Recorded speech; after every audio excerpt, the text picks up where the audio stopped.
You were annoyed with me? Where'd you get that idea? Well, I'm sorry, Master, but I did not know that he was there. If that little boy ever finds out that you're a genie, I am dead. Dead, you understand? Tell me you love me. This is important. Do you not love me? Oh, of course I love you. By 1965, NBC barely believed in the show. They refused to spend $400 to film it in color, so it ran in black and white. But that mistake turned into a hidden blessing. Because Barbara Eden was already keeping a secret from the cameras. The costume team kept adding chiffon. The directors kept shooting her from the shoulders up. The audience never noticed. Then the bigger problem started. The bottle, the belly button, and a leading man who was unraveling on set in ways nobody talked about for decades. What really happened in 1965 was never meant to come out. In 1964, Universal Studios released a movie called The Brass Bottle. It starred Tony Randall as a young architect who buys an antique brass bottle from a curio shop, takes it home, rubs it clean, and accidentally releases a genie. The genie was played by Burl Ives, and once he appeared he began turning the man's life upside down in bigger and bigger ways. The film got mixed reviews, though it still made about $4 million at the US box office on a much smaller budget. Playing Randall's fiancée Sylvia Kenton was Barbara Eden, a 32-year-old contract actress from 20th Century Fox. That movie might have faded into the background if one person had not seen something more in it. Sidney Sheldon, a Beverly Hills producer who had already won an Academy Award in 1947 for The Bachelor and The Bobby Soxer, watched The Brass Bottle in early 1964 and immediately felt the idea had been used the wrong way. To him, the problem was simple. The genie should not have been a man. He pictured a beautiful female genie instead, full of magic, trouble, charm, and confusion paired with a serious, handsome master who had to deal with the chaos she created. That felt alive to him. That felt like a sitcom. So, he took the idea to Screen Gems, the television production arm of Columbia Pictures. And Screen Gems took it to NBC. NBC was not impressed.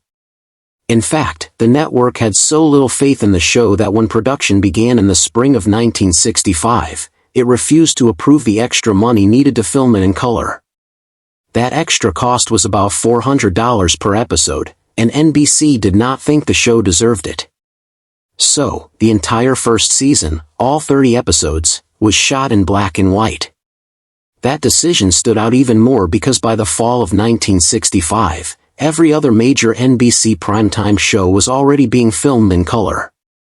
At the time, NBC was loudly promoting itself as the full-color NBC Peacock network to help RCA sell color television sets. Yet, right there in the middle of that push was I Dream of Jeannie, still in black and white because the people running the network did not believe in it. By a strange twist, the show ended up becoming the last new primetime series in NBC history to debut that way. Even the bottle itself came together through chance. It was not built from scratch by some grand design team. In late 1964, Sidney Sheldon received a Christmas gift from his agent, a 1964 Jim Beam liquor decanter. It had a curved purple body and a gold neck. Sheldon looked at it in his office and knew at once that this was Jeannie's bottle. Screen Gems then contacted Jim Beam and obtained a small batch of the same decanter. The prop department painted them, added hand details, and aged them to fit the show. Over time, about 12 of these bottles were painted because the prop was always being knocked around and broken during filming. Years later, when I Dream of Jeannie was canceled in 1970 and the Screen Gems set was destroyed to save money, Barbara Eden managed to save one of the original painted bottles herself. She still owns it, has shown it in public more than once, and by now it is probably worth several $100,000. Then the show finally reached television. The pilot, The Lady in the Bottle, aired on September 18, 1965, and Barbara Eden's costume in that episode was far more revealing than anything that followed. It had low-rise harem pants that sat well below the navel and the top left a wide stretch of bare midriff visible between the waistband and her ribs. When she moved, the chiffon shifted. When the light hit the metallic chains and clasps, the costume showed far more than prime-time American television usually allowed in 1965.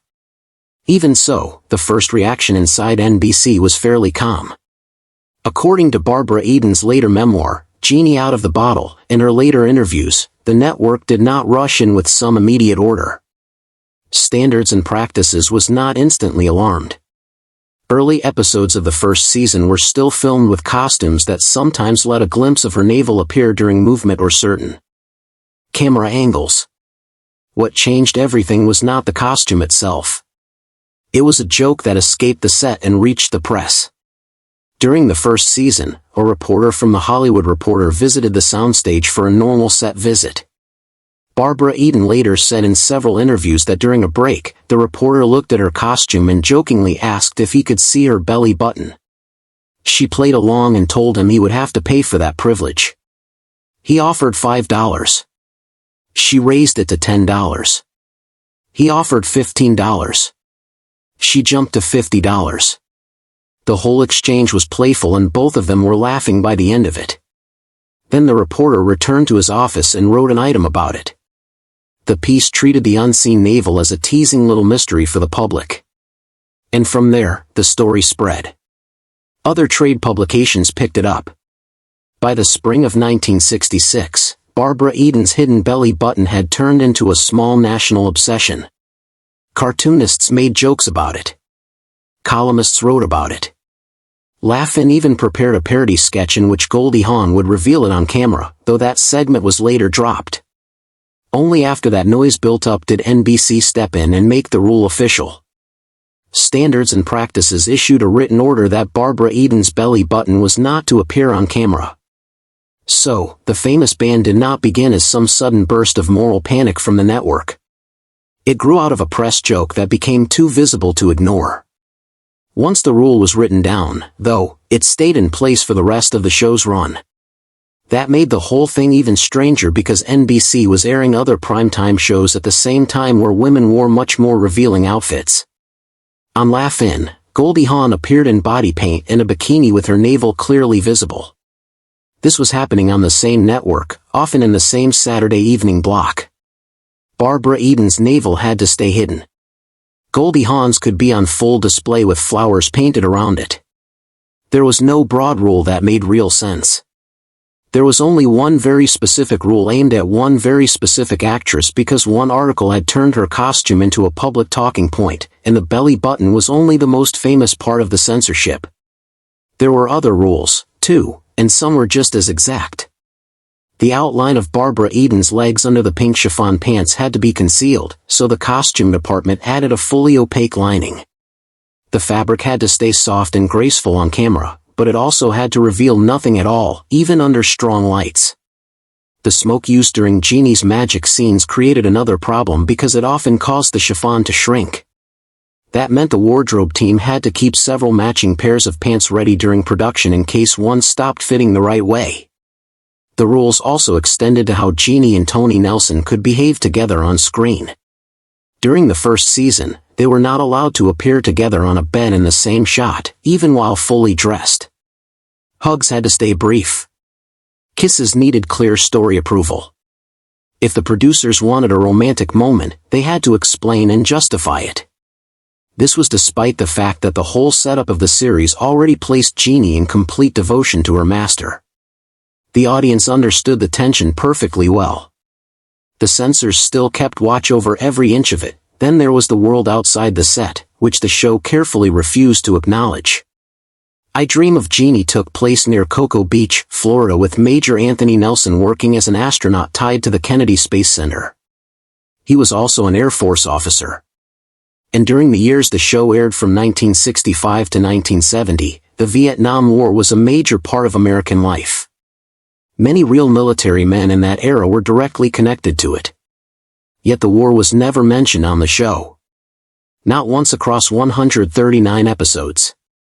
Tony Nelson served in a world where that conflict simply did not exist. That silence was intentional. Sidney Sheldon and NBC wanted the show to offer escape, a soft and magical place far away from the news and strain of the time. At the very moment the show was being shaped into that fantasy, Barbara Eden was dealing with something huge in her own life. In the early summer of 1965, on the same day she learned that NBC had picked up I Dream of Jeannie as a regular series, she also found out she was pregnant. Years later, in a 2025 interview with People, she said the feeling hit her two ways at once. She was deeply happy because she and her husband, actor Michael Ansara, had wanted a child for some time. But she was also frightened because in 1965, a pregnant actress did not usually stay in the lead role of a primetime network series once her pregnancy became visible. Michael Ansara was already a known actor, remembered for playing Cochise on Broken Arrow and later for playing the Klingon Khan on Star Trek. Still, even with a strong marriage and good news at home, Barbara Eden had every reason to worry about her job. Network television did not make much room for visible pregnancy then. Lucille Ball had managed it on I Love Lucy in 1953, but that had been a rare case, and even then the word pregnant itself had been considered too much for television dialogue. Sidney Sheldon, though, chose to work around it rather than replace her. According to Eden's own later account, he sat down with her, looked at the schedule, and decided they would find a way through it. The costume department began adjusting Jeannie's outfit little by little, adding looser drapes of chiffon around the stomach. Directors framed her from the shoulders up, placed objects in front of her, or blocked scenes so that her hands rested naturally across her abdomen. Through the first 13 season episodes filmed during her pregnancy, a great deal of care went into hiding what the audience was never meant to notice.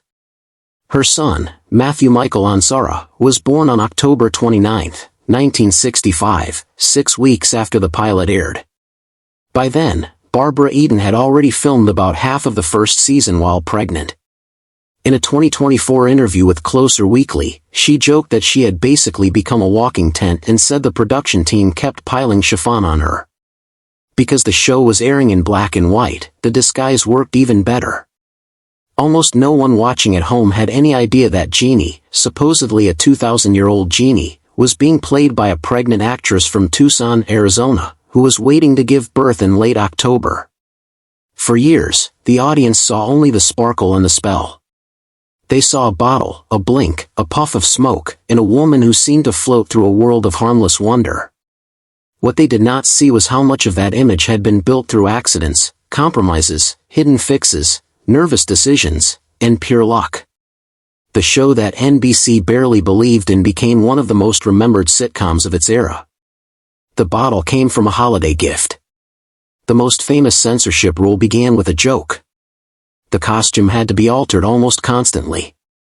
The fantasy world stayed silent about a real war. And during the very first season, the actress at the center of it all was carrying a child while the cameras worked hard to pretend she was not. Matthew Ansara later became an actor himself and appeared in projects including 6 Feet Under along with a few smaller film roles. His life, though, ended in tragedy. On June 25, 2001, he died at age 35 from a heroin overdose in a parking lot in Burbank. Barbara Eden has spoken openly in later interviews about his addiction and about the pain of losing him. He was her only biological child. That knowledge casts a very different light over the bright image people still carry of her from the show. Behind all the satin, smoke, and television magic was a real life that moved through joy, fear, work, survival, success, and heartbreak. All while the audience kept watching Jeannie smile from that bottle as if nothing hard could ever touch her. What people remember most about I Dream of Jeannie is often the costume, the censorship, or the pregnancy rumors. But the most dramatic story behind the show came from somewhere else. It came from Larry Hagman, the man at the center of it, and from the way his life kept spilling onto the soundstage until the whole production seemed to bend around his chaos. Larry Martin Hagman was born on September 21, 1931, in Fort Worth, Texas. His mother was Mary Martin, the Broadway star who later became famous around the world for playing Maria in The Sound of Music on Broadway in 1959. Growing up under that kind of shadow stayed with him. From a young age, Hagman wanted to be taken seriously. He did not want to be known as Mary Martin's son. He wanted to be a serious dramatic actor in his own right. He got his first television role in 1961. On the daytime soap The Edge of Night. So when I Dream of Jeannie cast him in 1965, he was 33 and thought the show would only be a short stop on the way to more serious work. In his mind, it would last a season, maybe two, and then he would move on. Instead, the role locked him into 5 years as the straight man in a light fantasy sitcom built around a magical genie and visual jokes. That outcome wore on him badly. In his 2001 memoir, Hello Darlin', Tall, and Absolutely True, Tales About My Life, Hagman admitted that he hated the show almost from the start. That resentment did not stay hidden. It came out in the worst ways possible, and over time it became one of the defining off-camera stories of the entire series. Hagman drank heavily. He had been drinking since he was a teenager, and by the Jeannie years some estimates say he was going through multiple bottles of champagne a day on set. That habit would follow him for decades and do real damage. In 1992, he was diagnosed with cirrhosis of the liver. In 1995, liver cancer led to the transplant that saved his life. At the same time, he was taking Bontrol, a prescription stimulant sold as an appetite suppressant. The drug entered his life in a strange way. His wife, the Swedish-born Maj Axelsson, had been prescribed it after the birth of their daughter. Hagman later admitted in his memoir that he quietly started taking some of her pills, then got his own prescription and stayed on the drug for around 5 years during the production of I Dream of Jeannie. Because Bontrol was an amphetamine derivative, it gave him nervous energy and made him more irritable. Sleep came badly. His mood shifted fast. Then during the second season, he tried to quit Bontrol suddenly while also giving up tobacco. That only made things worse. The withdrawal left him angry, shaky, depressed, and physically sick. Later, more substances entered the picture. Sometime in 1969, according to his memoir, David Crosby introduced him to LSD. Hagman later described that first experience as one of the deepest moments of his life. He said it changed how he saw Hollywood, the show, and his own career. Even so, those changes did not make the set calmer. Around the same period, Jack Nicholson introduced him to marijuana as an alternative to heavy drinking. Hagman came to believe it was safer than alcohol and spoke openly about that view for the rest of his life. He kept using marijuana until his death in 2012. All of that came together in behavior that sounded unreal even to people who were there. Yet, the stories appear again and again in memoirs, interviews, and later retellings from Barbara Eden, Bill Daly, crew members, and Hagman himself. One of the most infamous habits involved his reaction to scripts he disliked. According to Barbara Eden's 2011 memoir, Hagman would sometimes vomit on the set. This happened more than once. When a script upset him, he might throw up on the furniture right there on the soundstage. Eden made it clear that she had no interest in waiting around to figure out whether it came from nerves, some twisted performance instinct, or the substances in his system. She would go back to her dressing room and stay there until the mess had been cleaned. The stories did not stop there. Hagman also admitted later that he urinated on the set more than once. If he got angry over a line, a script change, or a production note, he might simply open his uniform and urinate on the furniture in plain view. The crew would clean up, and filming would continue. Years later, when D Magazine asked him whether Eden's account of this was true, he said it was absolutely right. He also said he was not that man anymore. At one point, he even took that behavior outside the stage itself. In his memoir, he described an incident on the Columbia Pictures lot. Angry over a disagreement with Screen Gems, he stepped outside and urinated against the wall of the main studio building. Studio guards saw him do it. Even after that, no formal punishment followed. Then came the story that became almost impossible to separate from his legend. It happened when I Dream of Jeannie shared space near The Flying Nun, the ABC sitcom starring Sally Field. Both shows were produced on the same Screen Gems lot during the 2nd through 5th seasons of Jeannie.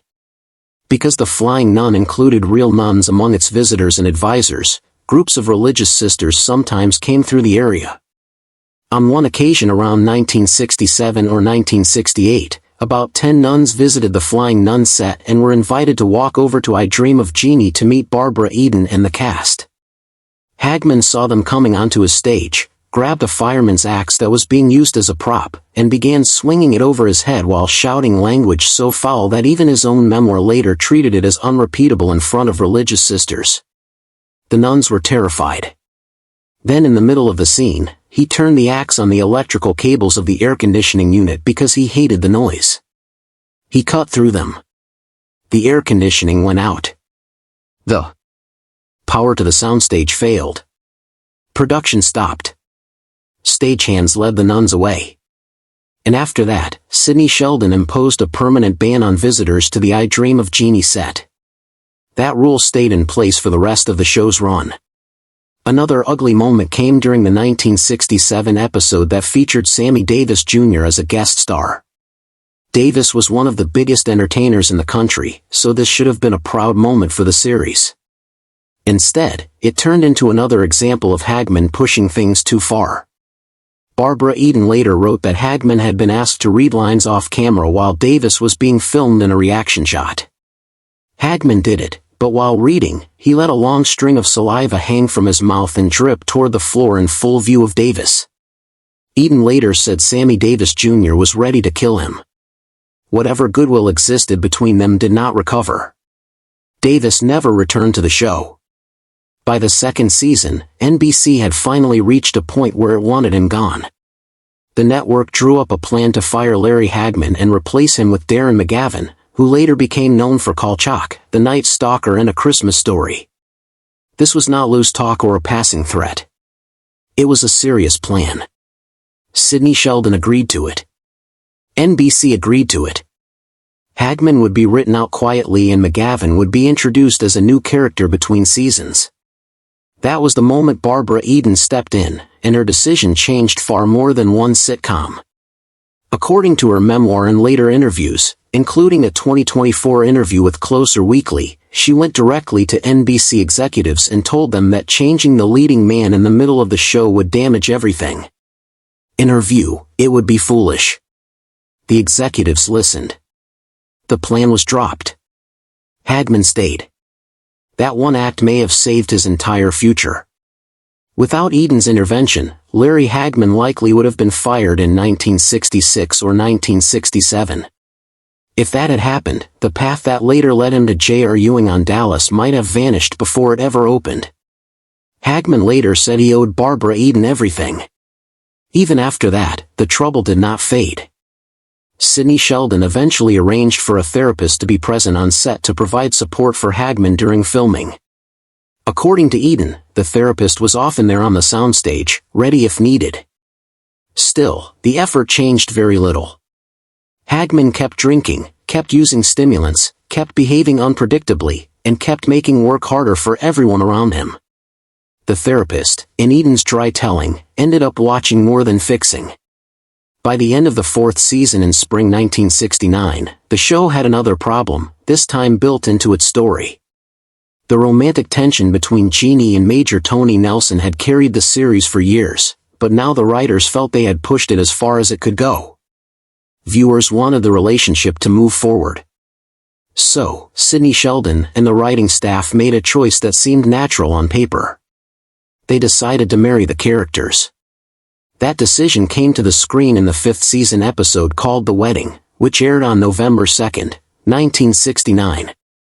On screen, Tony Nelson and Jeannie were married at Cocoa Beach Base.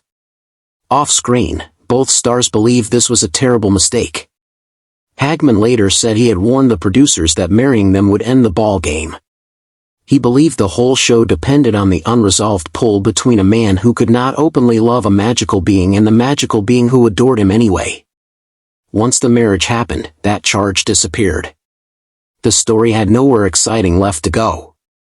Hagman took it so hard that he later admitted he stopped talking to people for a while, including Barbara Eden. He was already looking for another job before the wedding episode had even aired. Eden felt much the same. She told producers that Jeannie was not even human and that marriage broke the spirit of the show's premise. She believed audiences would feel the shift immediately. Even so, her objection did not change the plan. Then NBC's publicity department made the whole thing worse. 1 week before the wedding episode aired, the network staged a fake wedding for Barbara Eden and Larry Hagman in Los Angeles. Television writers and entertainment reporters were invited. Photos were taken. Coverage spread. Some publications even made it sound as though the two actors had married in real life. The public reaction was rough. Viewers did not buy it. The press did not buy it. Angry letters went to the network. The illusion NBC wanted to create collapsed almost at once. The real wedding episode still pulled strong ratings, but after that, the numbers dropped through the rest of the 5th season. By the end of the 1969 to 1970 season, NBC canceled the show. The final episode aired on May 26, 1970.